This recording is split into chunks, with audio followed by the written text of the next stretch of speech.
ಕೋಗಿಲೆ ಗಾನ ನಿಲ್ಲಿಸಿರ್ಬೋದು, ಆದರೆ 6 ದಶಕಗಳ ಕಾಲ ಎಸ್ ಜಾನಕಿ ಅಮ್ಮ ಅವರು ಹಾಡು ಹೇಳಿದಾರಲ್ಲ, ಅದು ಜನಮಾನಸದಲ್ಲಿ ಯಾವತ್ತೂ ಕೂಡ ಇರುತ್ತೆ. ಎಸ್ ಜಾನಕಿ ಅಮ್ಮ ಅವ್ರ ಕುರಿತಂತೆ ಮಾತನಾಡೋದಕ್ಕೆ ಗಾಯಕಿ ಆಗಿರುವಂಥ ಅರ್ಚನಾ ಉಡುಪ ಅವರು ನಮ್ಮ ಜೊತೆ ನೇರ ಸಂಪರ್ಕದಲ್ಲಿ ಕನೆಕ್ಟ್ ಆಗಿದ್ದಾರೆ. ಅರ್ಚನಾ ಉಡುಪ ಅವರೇ, ನಿಮ್ಮ ಸೌಭಾಗ್ಯ ಅಂದ್ರೂ ತಪ್ಪಾಗಲ್ಲ. ಯಾಕಂದರೆ ಸಂಗೀತದ ಮೇರು ಪರ್ವತಗಳು, ಒಂದು ಕಡೆ SPB ಸರ್, ಇನ್ನೊಂದು ಕಡೆ ಎಸ್ ಜಾನಕಿ ಅಮ್ಮ, ಆ ಒಡನಾಟದ ಬಗ್ಗೆ ಈ ಕ್ಷಣದಲ್ಲಿ ಯಾವ ಥರ ನೆನಪು ಮಾಡ್ಕೊಳ್ತೀರಾ ನೀವು? ನೀವೇ ಹೇಳ್ಬಿಟ್ರಿ. ನಿಜವಾಗ್ಲೂ ಯಾವ ಜನ್ಮದ ಸುಕೃತನೋ ಗೊತ್ತಿಲ್ಲ ನನ್ಗೆ. ಇಂಥ ಆ ಸರಸ್ವತಿ, ಸಾಕ್ಷಾತ್ ಸರಸ್ವತಿಯ ಒಡನಾಟ ಸಿಕ್ತು, ಗಂಧರ್ವರ ಒಡನಾಟ ಸಿಕ್ತು ನನ್ಗೆ. ಜಾನಕಿ ಅಮ್ಮ ಅವರಂತೂ, ಅಂದ್ರೆ ನಾನ್ ತುಂಬಾ ಹೃದಯದಲ್ಲಿ ಇಟ್ಕೊಂಡು ಆರಾಧಿಸ್ತಾ ಇದ್ದಿದ್ದು ಅಂತಂದ್ರೆ ಒಂದು SP ಬಾಲಸುಬ್ರಹ್ಮಣ್ಯಂ ಸರ್ ಅವ್ರನ್ನ, ಇನ್ನೊಂದು ಜಾನಕಿ ಅಮ್ಮನ. ಜಾನಕಿ ಅಮ್ಮ ಚಿಕ್ಕ ವಯಸ್ಸಿನಿಂದಲೂ ನಾನು ಬಹುಶಃ ಮಾತಾಡೋದಕ್ಕೆ ಕಲಿಯೋದಕ್ ಮುಂಚೆಯಿಂದನೂ ಅವ್ರ ಹಾಡುಗಳನ್ನೇ ಕೇಳಿ ಬೆಳೆದವಳು. ನಂತರ ಹಾಡುವಂತ ಹಾಡಕ್ ಶುರು ಮಾಡಿ ಮೇಲಿಂದ ಅವ್ರ ಹಾಡುಗಳನ್ನ ಹಾಡ್ಕೊಂಡು ಇಲ್ಲಿವರೆಗೂ ಬಂದಿದ್ದೀನಿ. ಸೊ ಇಂತಹ ಒಂದು ನಿಷ್ಕಲ್ಮಶವಾದ ಮನಸ್ಸು, ಮಗುವಿನಂತ ಮನಸ್ಸು, ಇಂತಹ ಒಂದು ತಾಯಿಯ ಹೃದಯ, ವಾತ್ಸಲ್ಯಮಯಿ ವ್ಯಕ್ತಿತ್ವ, ಆಮೇಲೆ ಇಂಥ ಒಂದು ವರ್ಸಟ್ಯಾಲಿಟಿ ನಾನು ಬೇರೆ ಎಲ್ಲೂ ಕಂಡಿಲ್ಲ. ನ ಭೂತೋ ನ ಭವಿಷ್ಯತಿ ಅಂತ ಹೇಳ್ಬಹುದು. ಜಾನಕಿ ಅಮ್ಮನವರ ಜೊತೆ ಒಂದು 6 ತಿಂಗಳು ನಾನು ಒಡನಾಡುವಂತ, ಅವ್ರ ಜೊತೆ ಕೆಲಸ ಮಾಡುವಂತ ಸೌಭಾಗ್ಯ ಸಿಕ್ಕಿತ್ತು. ಲಿಟಲ್ ಚಾಂಪ್ಸ್ ನಾನು ಆಂಕರಿಂಗ್ ಮಾಡ್ತಾ ಇದ್ದಾಗ ಜಾನಕಿ ಅಮ್ಮನವರು ಜಡ್ಜ್ ಆಗಿ, ಅಂದ್ರೆ ನಾನ್ ಜಡ್ಜ್ ಅಲ್ಲ, ಇಲ್ಲಿ ಜಡ್ಜ್ ಅಂತ ಕರಿ ಕೊಡುದು, ನಾನು ಇಲ್ಲಿ ಮಕ್ಳಿಗೆ ಪ್ರೋತ್ಸಾಹ ಕೊಡೋದಕ್ಕಷ್ಟೇ ಕೂತಿರ್ತೀನಿ, ಅವ್ರ ಹಾಡುಗಳನ್ನ ಎಂಜಾಯ್ ಮಾಡಕ್ ಕೂತಿರ್ತೀನಿ ಅಂತ ಹೇಳ್ಬಿಟ್ಟಿದ್ರು. ಸೊ ಪಾಪ ಪ್ರತಿ ಸಲ ಬೆಂಗಳೂರಿಗೆ ಬಂದಾಗ್ಲೂ ಅವ್ರಿಗೆ ಆಸ್ತಮಾ ಅಟ್ಯಾಕ್ ಆಗೋದು. ನಾನು ಫ್ಲಾಸ್ಕ್ ಅಲ್ಲಿ ಕಷಾಯ ತಗೊಂಡು ಹೋಗ್ತಿದ್ದೆ ಅವ್ರಿಗೆ. ಆಮೇಲೆ ನಾನ್ ರೆಡಿ ಆಗಿ ಸೆಟ್ಟಿಗೆ ಹೋಗೋದಕ್ ಮುಂಚೆ ಅವರಿಗೆ ನಾನು ಏನು ಕಾಸ್ಟ್ಯೂಮ್ ಹಾಕೊಂಡಿದೀನಿ, ಏನ್ ಹೇರ್ ಸ್ಟೈಲ್ ಮಾಡ್ಕೊಂಡಿದೀನಿ, ಏನು ಜ್ಯುವೆಲ್ರಿ ಹಾಕೊಂಡಿದೀನಿ, ಅದೆಲ್ಲ ಅವ್ರಿಗೆ ತೋರ್ಸ್ಬಿಟ್ಟೆ ಹೋಗ್ಬೇಕಿತ್ತು ನಾನು. ಸೊ ಕಾಯ್ತಾ ಇರೋರು. ನಾನು ಅವ್ರ ರೂಮಿಗೆ ಹೋದ ತಕ್ಷಣ ದೃಷ್ಟಿ ತೆಗೆದ್ಬಿಟ್ಟು ನನಗ್ ಮುದ್ದು ಮಾಡಿ ಸೆಟ್ಟಿಗೆ ಕಳ್ಸೋರು. ಅದನ್ನೆಲ್ಲ ತುಂಬಾ ಮೆಲ್ಕ್ ಹಾಕೋತೀನಿ.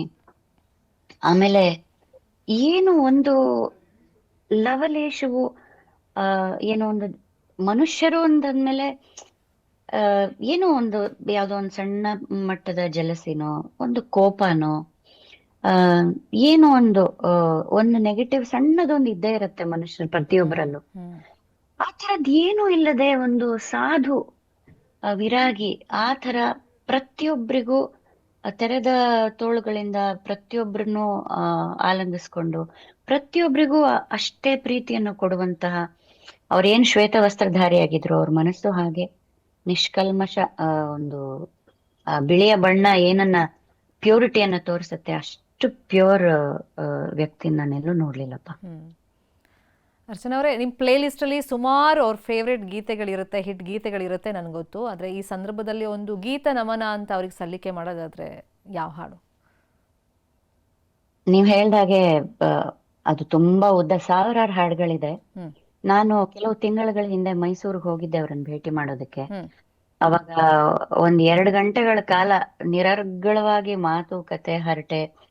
ಆಮೇಲೆ ಅವರ one of the most difficult songs Janaki ಅಮ್ಮಂದು, ಅದನ್ನ ಅವ್ರ ಎದುರಿಗೆ ಹಾಡಿ ಭೇಷ್ ಅನ್ನಿಸ್ಕೊಂಡೆ. ಇದನ್ನೆಲ್ಲ ಮರೆಯೋದಕ್ಕಾಗಲ್ಲ. ಮತ್ತೆ ಅವ್ರ ಮಗ ತೀರ್ಕೊಂಡ್ಮೇಲೆ ನಾನು ಅವ್ರನ್ನ ಭೇಟಿ ಮಾಡಕ್ ಹೋಗ್ಬೇಕು ಅಂತ ಪ್ಲಾನ್ ಮಾಡೋಷ್ಟಲ್ಲೇ ಅವ್ರು ಬಿಟ್ಟು ಹೋಗ್ಬಿಟ್ರು. ಸೊ ಅಲ್ಲಿ ಹೋದಾಗ ಅವ್ರ ಎದುರಿಗೆ ಯಾವ ಹಾಡನ್ನ ಹಾಡಿದ್ದೆ,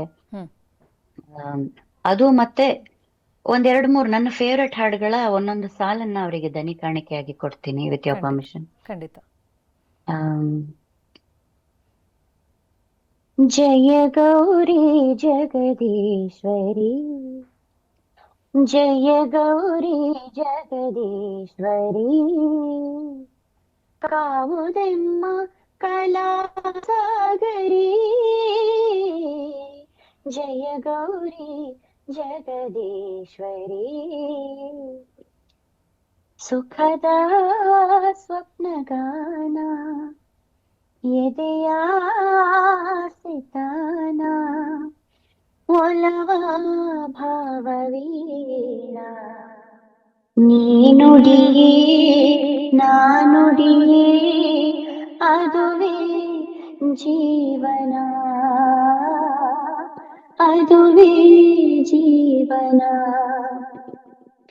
ಮೂಡಲ ಮನೆಯ ಮುತ್ತಿನ ನೀರಿನ ಎರಕಾವ ಹೊಯ್ದ ನುಣ್ಣನೆ ಎರಕಾವ ಹೊಯ್ದ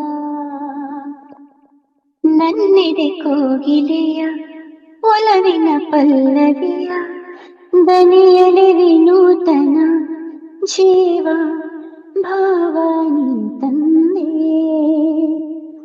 ಒಮ್ಮೆ ನಿನ್ನನ್ನು ಕಣ್ತುಂಬ ಕಾಣುವಾಸೆ.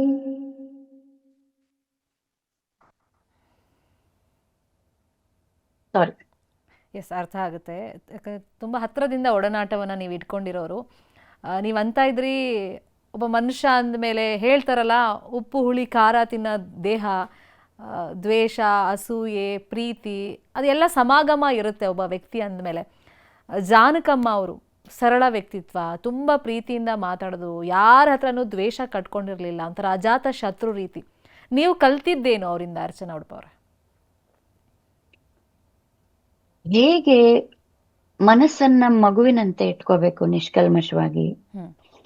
ಯಾಕಂದ್ರೆ ಅವರ ಹತ್ರ ಹೋದಾಗ ಅಥವಾ ಅವರನ್ನ ನೋಡಿದಾಗ ಆ ದೇವರ ಮುಖದ ಮೇಲೆ ಒಂದು ಮಂದಸ್ಮಿತ, ಒಂದು ಸ್ಮೈಲ್ ಇರುತ್ತಲ್ಲ, ಒಂದು ಡಿವೈನ್ ಸ್ಮೈಲ್. ಆ ತರದ ಸ್ಮೈಲ್ ಯಾವಾಗ್ಲೂ ಅವ್ರ ಮುಖದಲ್ಲಿ ಇರ್ತಿತ್ತು. ಅವ್ರ ಹತ್ರ ಹೋದ್ರೆ ಆ ಡಿವೈನ್ ಆರಾ ಫೀಲ್ ಆಗೋದು.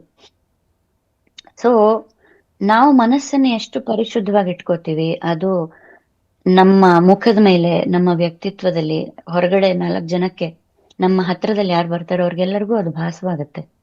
ಸೊ ಹೀಗೆ ಮನಸ್ಸನ್ನ ನಿಷ್ಕಲ್ಮಶವಾಗಿ ಹೇಗೆ ಇಟ್ಕೊಳ್ಳೋದು, ಯಾವ ಒಂದು ಅವಾರ್ಡ್ಗಾಗ್ಲಿ ಮತ್ತೊಂದು ಬಿರುದು ಬಾವಲಿಗಳಿಗಾಗ್ಲಿ ಆಸೆ ಪಡದೆ ಸಂಗೀತ ಸಂಗೀತ ಸಂಗೀತ ಅಷ್ಟೇ, ಅದನ್ನೇ ಉಸಿರಾಗಿಸ್ಕೊಂಡು ಹೇಗಿರೋದು, ಅದನ್ನೆಲ್ಲ ಅವ್ರನ್ನ ನೋಡಿ ನಾನು ಕಲಿತೆ. ಆಮೇಲೆ ದೊಡ್ಡ ಪಾಠ ಅಂದ್ರೆ ವರ್ಸಿಟಾಲಿಟಿ. ಸಿಂಗರ್ ಆಗಿದ್ದವರು ವರ್ಸಿಟೈಲ್ ಆಗಿರ್ಬೇಕು. ಯಾವ ರೀತಿಯ ಹಾಡನ್ನ ಕೊಟ್ರು ಅದನ್ನ ಹಾಡಿ ಸೈ ಅನ್ನಿಸ್ಕೋಬೇಕು. ಅದನ್ನ ಅವ್ರನ್ನ ನೋಡಿ ಕಲಿತೆ ನಾನು. ಈ ಹಿಂದೆ ಎಲ್ಲ ಸಿನಿಮಾ ನೋಡಕ್ ಹೋದಾಗ ಅಥವಾ ಹಾಡುಗಳನ್ನ ನೋಡಿದಾಗ ಎಷ್ಟೋ ಜನಕ್ಕೆ ಗಾಯಕರೊಬ್ರು ಇರ್ತಾರೆ, ಅವ್ರು ಹೇಳಿರ್ತಾರೆ ಅಂತ ಅನಿಸ್ತಿರ್ಲಿಲ್ಲ.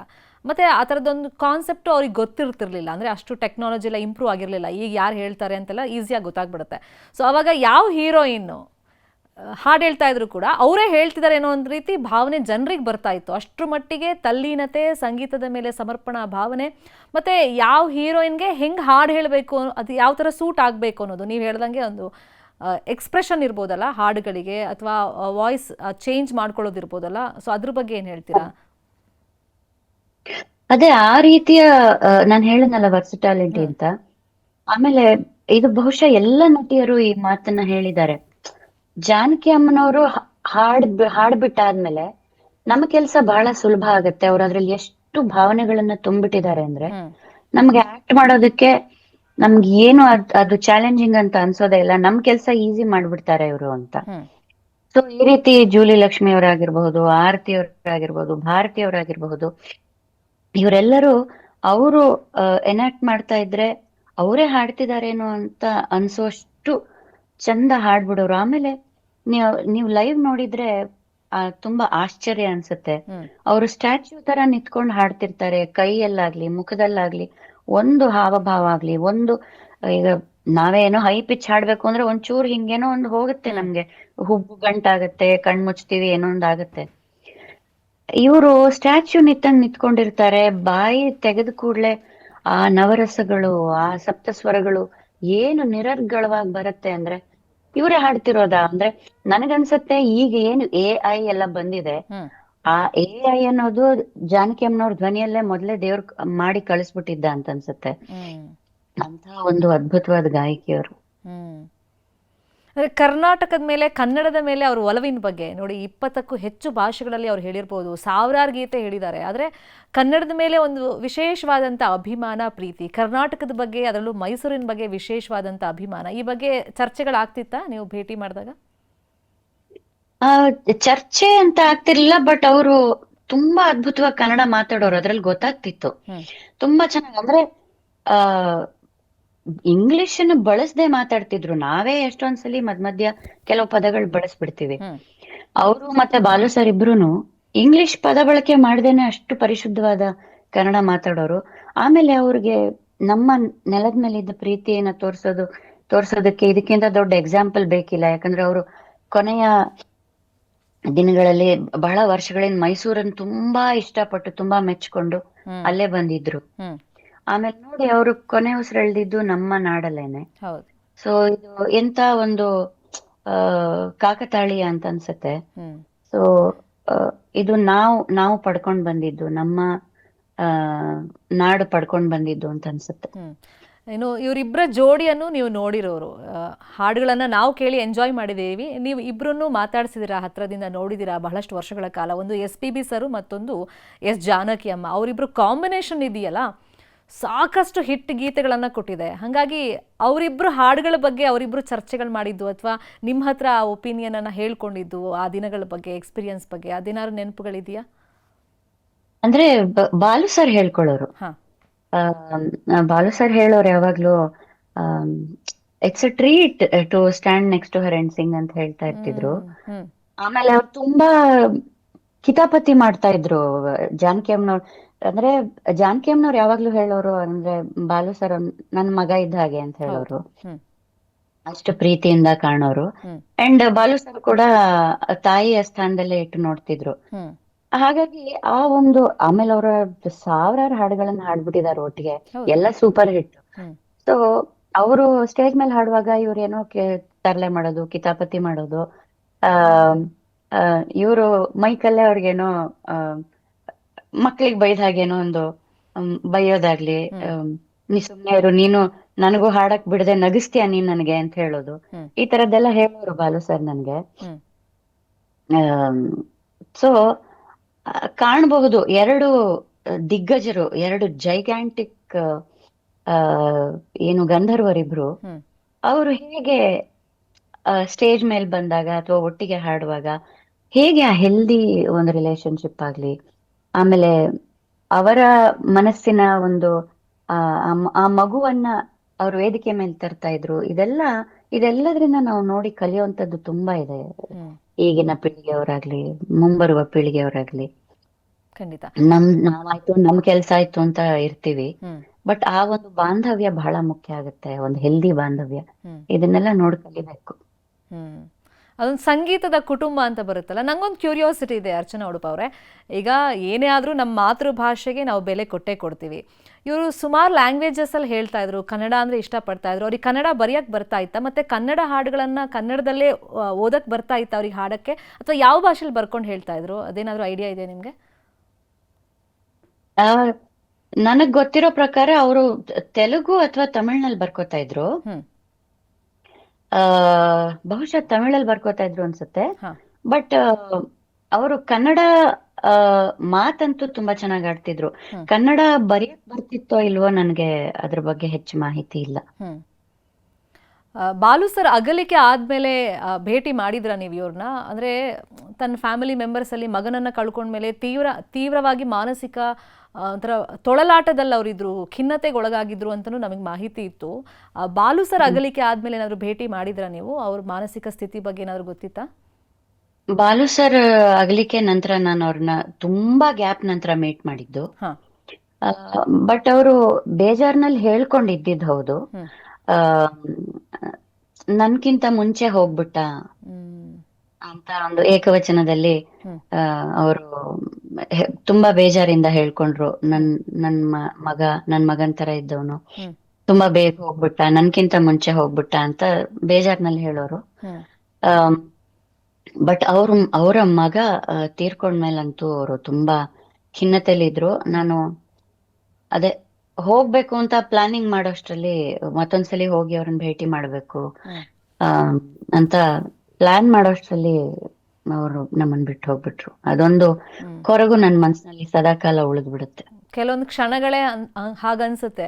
ಪೋಸ್ಟ್ಪೋನ್ ಮಾಡ್ತಾ ಹೋದ್ರೆ ಆ ಅಮೂಲ್ಯವಾದಂಥ ಕ್ಷಣಗಳು ಮತ್ತೆ ಸಿಗಲ್ಲ ಅಂತಾರಲ್ಲ, ಆ ಕೆಲಸ ಅವಾಗವಾಗೆ ಮಾಡ್ಬಿಡ್ಬೇಕು ಅಂತಾರಲ್ಲ, ಇಂಥ ಗಳಿಗೆಗಳು ಬಂದಾಗ ನಮ್ಗೆ ಹಂಗೆ ಅನ್ಸುತ್ತೆ. ಅರ್ಚನಾ ಅವರೇ, ಹೌದು. ಈಗ ನಿಮ್ಮ ಮಕ್ಕಳಲ್ಲಿ ನಿಮ್ಗೆ ಯಾರು ಇಷ್ಟ ಅಂತ ಕೇಳಿದ್ರೆ ಹೆತ್ತವ್ರು ಏನು ಹೇಳಕ್ ಸಾಧ್ಯ? ಹಾಗೆ ಎಸ್ ಜಾನಕಮ್ಮ ಅವರು 60,000ಕ್ಕೂ ಹೆಚ್ಚು ಹಾಡು ಹೇಳಿದ್ರು ಕೂಡ ಕನ್ನಡದ ಹಾಡು ಅಂತ ಬಂದಾಗ 8,000ಕ್ಕೂ ಹೆಚ್ಚು ಹೇಳಿದ್ದಾರೆ. ಅದರಲ್ಲಿ ಅವ್ರ ಫೇವ್ರೆಟ್ ಸಾಂಗ್ ಯಾವುದು? ಅದ್ರ ಬಗ್ಗೆ ಏನಾದರೂ ಮಾತುಕತೆ ಆಗಿತ್ತಾ ನಿಮ್ಮ ಮಧ್ಯದಲ್ಲಿ? ಹೇಳ್ಕೊಂಡಿದ್ರಾ? ಫೇವ್ರೆಟ್ ಅಂತ ಮೆನ್ಷನ್ ಮಾಡದೇ ಇದ್ರೂನು ಹ್ಮ್. ತುಂಬಾ ಅವರು ತುಂಬಾ ಅವರಿಗೆ ಅವರ ಒಂದು ವೃತ್ತಿ ಜೀವನದಲ್ಲಿ ತುಂಬಾ ಕಷ್ಟ ಅನ್ಸಿದ ಹಾಡು. ಹ್ಮ್. ಅವ್ರು ಸ್ವಲ್ಪ ಯಾಕಂದ್ರೆ ಅವ್ರದ್ದು ಗ್ರಾಸ್ಪಿಂಗ್ ಇದೆಯಲ್ಲ, ಶಿ ಇಸ್ ಗಿಫ್ಟೆಡ್. ಹ್ಮ್. ಅವ್ರಿಗೇನಾದ್ರೂ ಈಗ ನಾವು ಕಂಪ್ಯೂಟರ್ ಏನು ಹಿಂಗ್ ಕೊಟ್ಟ ತಕ್ಷಣ ಒಂದ್ ಕಮಾಂಡ್ ಕೊಟ್ಟ ತಕ್ಷಣ ಅದು ಹೋಗಿ ಫೀಡ್ ಆಗ್ಬಿಡತ್ತಲ್ಲ, ಹ್ಮ್. ಹ್ಮ್. ಅಷ್ಟು ಕ್ವಿಕ್ ಗ್ರಾಸ್ಪಿಂಗ್ ಇದ್ದಿದ್ದು ಅದೇ ಅವರ ಒಂದು ಪ್ಲಸ್ ಪಾಯಿಂಟ್ ಇದ್ದಿದ್ದು. ಹ್ಮ್. ಸೊ ಹಿಂಗೇನಾದ್ರೂ ಹೇಳ್ಕೊಟ್ಟ ತಕ್ಷಣ ಅವರು ಏನ್ ಸ್ವರಗಳೇನ್ ಬರ್ಕೊಳ್ತಿರ್ಲಿಲ್ಲ, ಅವ್ರ ತಲೆಯಲ್ಲಿ ಅದು ಕುತ್ಕೊಂಡ್ಬಿಡ್ತಾ ಇತ್ತು ಹ್ಮ್. ಟ್ಯೂನ್. ಸೊ ಅಂಥದ್ರಲ್ಲಿ ಇಂಥ ಒಂದು ಜೀನಿಯಸ್ ಆಗಿದ್ದವರು ಕೂಡ ಒಂದ್ ಹಾಡನ್ನ ಹೇಳೋದಕ್ಕೆ ಸ್ವಲ್ಪ ಹೆದರ್ಕೊಂಡು ಹಿಂಜರ್ಕೊಂಡು ಒಂದ್ ಸ್ವಲ್ಪ ಟೈಮ್ ತಗೊಂಡು, ಅವ್ರು ಕೃಷ್ಣನ ಪರಮ ಭಕ್ತೆ, ಹೌದು. ಕೃಷ್ಣನನ್ನ ಧ್ಯಾನಿಸಿ ಮತ್ತೆ ಹೋಗಿ ಆ ಹಾಡನ್ನ ರೆಕಾರ್ಡ್ ಮಾಡಿದ್ದಂಥದ್ದು ಅಂದ್ರೆ, ಶಿವ ಶಿವ ಎನ್ನದ ನಾಲಿಗೆ ಏಕೆ ತರದನ ಶಿವ ಶಿವ ಎನ್ನದ ನಾಲಿಗೆ ಏಕೆ. ಇದು ಎರಡು ರಾಗದಲ್ಲಿ ಹ್ಮ್. ಶಿಫ್ಟ್ ಆಗ್ತಾ ಆಗ್ತಾ ಆಗ್ತಾ ಹೋಗುತ್ತೆ ಹಾಡು. ಹ್ಮ್. ಎರಡೂ ಕಷ್ಟಕರವಾದ ರಾಗಗಳು. ಹ್ಮ್. ಸೊ ಈ ಹಾಡನ್ನ ಅವರಿಗೆ ಹಾಡ್ಬೇಕು ಅಂತಂದಾಗ ಅವರು, ಅಯ್ಯೋ ಇದು ನನಗ್ ಟೈಮ್ ಬೇಕು, ನಂಗೆ ಕಷ್ಟ ಅಂತ ಹೇಳಿದ್ರಂತೆ. ಹ್ಮ್. ಹ್ಮ್. ಅವಾಗ ಕಂಪೋಸರ್ ಹೇಳಿದ್ರಂತೆ, ಇದು ನಿನ್ನನ್ ಬಿಟ್ರೆ ಬೇರೆ ಯಾರ ಕೈಲೂ ಹಾಡಕ್ಕಾಗಲ್ಲ, ಅದಕ್ಕೆ ನಿನ್ನನ್ನೇ ಕರ್ಸಿರೋದು. ಹ್ಮ್. ನೀನು ಸ್ವಲ್ಪ ಅವಾಗ ನಂಗೆ ಸ್ವಲ್ಪ ಟೈಮ್ ಕೊಡಿ ಅನ್ಬಿಟ್ಟು ಕೃಷ್ಣನನ್ನ ಸ್ಮರಿಸ್ಕೊಂಡು ಹ್ಮ್. ಆಮೇಲೆ ಇವರು ಹೋಗಿ ಹಾಡಿರುವಂತ ಹಾಡಿದು. ಹ್ಮ್. ಅರ್ಚನಾ, ಮತ್ತೊಂದು ಕುತೂಹಲದ ಪ್ರಶ್ನೆ ನನಗೆ. ಯಾಕಂದರೆ ಬೇಸಿಕ್ ಗೊತ್ತಿತ್ತು ಎಸ್ ಜಾನಕಿ ಅಮ್ಮ ಅವರಿಗೆ. ಆರಂಭದಲ್ಲೇ 3 ವರ್ಷದಿಂದಲೇ ಸಂಗೀತದ ಬಗ್ಗೆ ಒಂದು ಕುತೂಹಲ ಇತ್ತು, ಆಸಕ್ತಿ ಇತ್ತು. ಮತ್ತು ತುಂಬ ಆಳ ಅಗಲ ಅವ್ರಿಗೆ ಗೊತ್ತಿರಲಿಲ್ಲ. ಬಟ್ ಈಗ ನಾವು ನೋಡ್ತಾ ಇದ್ದೀವಿ, SPB ಸರು ಹಾಗೆ ಬಂದವರು, ಜಾನಕಿ ಅಮ್ಮ ಅವರು ಹಾಗೆ ಬಂದವರು. ಬಟ್ ಸಂಗೀತದ ಯೂನಿವರ್ಸಿಟಿಗಳೇ ಆಗ್ಬಿಟ್ರು ಅವರು. ಎಲ್ಲ ರಾಗಗಳನ್ನು ಕಲಿತು ಸಂಗೀತದಲ್ಲಿ ಸಾಧನೆ ಮಾಡಿ ಈ ಗಾಯನ ಕ್ಷೇತ್ರಕ್ಕೆ ಬಂದವರಲ್ಲ. ಸೊ ನಿಮ್ಮನ್ನು ನೋಡಿದಾಗ ಅಥವಾ ಏನೋ ಕ್ಲಾಸಿಕಲ್ ಸಿಂಗಿಂಗ್ ಅತ್ಯದ್ಭುತವಾಗಿ ರಿಯಾಲಿಟಿ ಶೋ ಅಲ್ಲಿ ಯಾರೋ ಒಬ್ರು ಹೇಳಿದಾಗ ಇದ್ರ ಬಗ್ಗೆ ಏನಾದರೂ ಮಾತಾಡಿದ್ಯಾ? ಇಬ್ರು ನಾನು ಕೇಳ್ತಿದ್ದೀನಿ, SPB ಸರ್ ಅಷ್ಟೇ, ಜಾನಕಿ ಅಮ್ಮ ಅವರು ಅಷ್ಟೇ. ಅದೇ ಅವ್ರು ಯಾವಾಗ್ಲೂ ಹೇಳೋರು, ನಾನು ಶಾಸ್ತ್ರೀಯ ಇಬ್ರುನು ಹ್ಮ್. ಶಾಸ್ತ್ರೀಯವಾಗಿ ನಾನು ಕಲ್ತಿಲ್ಲ ಅಂತ ಅನ್ಬಿಟ್ಟು. ಹೌದು. ಬಟ್ ಅದೇ ನನಗೆ ಇನ್ನೊಂದು ಸೋಜಿಗ ಕೌತುಕ ಎಸ್ಪೆಷಲಿ ಜಾನಕಿ ಅಮ್ಮನವ್ರ ಬಗ್ಗೆ ಇದ್ದದ್ದು ಏನು ಅಂತಂದ್ರೆ, ಹ್ಮ್. ಅವರು ಸಿವಿಯರ್ ಅಸ್ತಮಾ ಪೇಷಂಟ್. ಅವರು ಹ್ಮ್. ಹ್ಮ್. ಅಸ್ತಮಾ ಇರೋರಿಗೆ ಉಸಿರಾಟದ ತೊಂದರೆ ಇರುತ್ತೆ. ಹೌದು. ಅವರಿಗೆ ತುಂಬಾ ಲಾಂಗ್ ನೋಟ್ಸ್ ಎಲ್ಲ ಹಾಡೋದಕ್ಕೆ ಸ್ವಲ್ಪ ಕಷ್ಟ, ಈ ತರದ್ದೆಲ್ಲ ಇರುತ್ತೆ. ಹ್ಮ್. ಹಾಡು ಹೇಳೋದಕ್ಕೆ ಕಷ್ಟ ಆಗುತ್ತೆ ಅಸ್ತಮಾ ಇರೋರ್ಗೆ. ಹ್ಮ್. ಅಂಥದ್ರಲ್ಲಿ ಜಾನಕಿ ಅಮ್ಮನವರು, ಹ್ಮ್. ನೀವು ತಂಗಾಳಿಯಲ್ಲಿ ನಾನು ತೇಲಿ ಬಂದೆ, ಹ್ಮ್.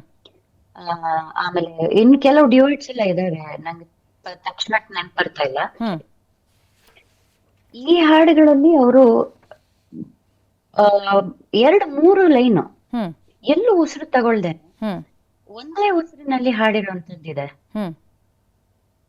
ಸೊ ಇದು ಹೇಗೆ ಅಂತ ನನಗೇನ ಇದುವರೆಗೂ ಅರ್ಥ ಆಗಿಲ್ಲ. ಹ್ಮ್. ಅದಕ್ಕೆ ಅದಕ್ಕೆ ಹೇಳೋದು, ಇದೆಲ್ಲ ಒಂದೊಂದೇ ದೇವರು ಕ್ರಿಯೇಟ್ ಮಾಡಿ ಬಿಟ್ಟಿರುವಂತಹ ಅನರ್ಘ್ಯ ರತ್ನಗಳು. ಹೌದು. ಅಂಡ್ ಇದು ಯಾವ್ದೋ ಜನ್ಮದ ಸಂಸ್ಕಾರ ಇರ್ಬೇಕು. ಹ್ಮ್. ಜಾನಕಿ ಅಮ್ಮನವ್ರಿಗಾಗ್ಲಿ, SPB ಅವ್ರಿಗಾಗ್ಲಿ, ಯೇಸುದಾಸ್ ಅವ್ರಿಗಾಗ್ಲಿ. ಸೊ ಈ ಸಂಸ್ಕಾರ ಇರೋದಕ್ಕೇನೆ ಈ ರೀತಿಯ ಒಂದು ಗಾಯನ ಆಗ್ಲಿ, ಈ ರೀತಿಯ ಒಂದು ವೈಡ್ ರೇಂಜ್, ಒಂದು ವೆರೈಟಿ, ಇದೆಲ್ಲ ಸುಲಭಕ್ಕೆ ಬರೋಕ್ ಸಾಧ್ಯನೇ ಇಲ್ಲ ರೀ. ಎಷ್ಟು ವರ್ಷಗಳು ಎಲ್ಲರೂ ಮಣ್ಣು ಹೊರ್ತೀವಿ. ಹ್ಮ್. ಇವರು ಹಿಂಗ್ ಚಿಟ್ಕೆ ಹೊಡಿಯೋದ್ರಲ್ಲಿ ಏನೋ ಒಂದನ್ನ ಒಂದು ಟೇಕ್ ಅಲ್ಲಿ ಹಾಡ್ಬಿಡ್ತಾರೆ ಅಂದ್ರೆ ಹ್ಮ್ ಅದು ಊಹೆಗೆ ಮೀರಿದ್ದದು. ಹ್ಮ್ thank you so much Archana Udupa ಅವರೇ ನಮ್ಮ ಜೊತೆ ಜಾಯ್ನ್ ಆಗಿದ್ದಕ್ಕೆ. ಎಸ್ ಜಾನಕಿ ಅವರ ಕುರಿತಂತೆ ಮತ್ತು SPB ಸರ್ ಕುರಿತಂತೆ ಒಂದಿಷ್ಟು ಮೆಮೊರೀಸನ್ನ ನಮ್ಮ ಜೊತೆ ಶೇರ್ ಮಾಡ್ಕೊಂಡ್ರಿ. ಬಹುಶಃ ಮುಂದಿನ ಪೀಳಿಗೆಗೆ ಗಾಯನ ಕ್ಷೇತ್ರದಲ್ಲಿ ಏನೋ ಒಂದು ಸಾಧನೆ ಮಾಡಬೇಕು ಅಂತ ಹಂಬಲ ಇಟ್ಕೊಂಡಿರೋರಿಗೆ ಇವರೆಲ್ಲ ಮಾದರಿಗಳಾಗ್ತಾರೆ. ಅವ್ರ ಜೊತೆಗಿನ ಒಂದು ಒಡನಾಟವನ್ನು ನೆನಪು ಮಾಡಿಕೊಟ್ಟಿದ್ದಕ್ಕೆ ಥ್ಯಾಂಕ್ ಯು ಸೋ ಮಚ್ ನಮ್ಮ ಜೊತೆ ಜಾಯ್ನ್ ಆಗಿದ್ದಕ್ಕೆ ಅರ್ಚನಾ ಉಡುಪ ಅವರೇ.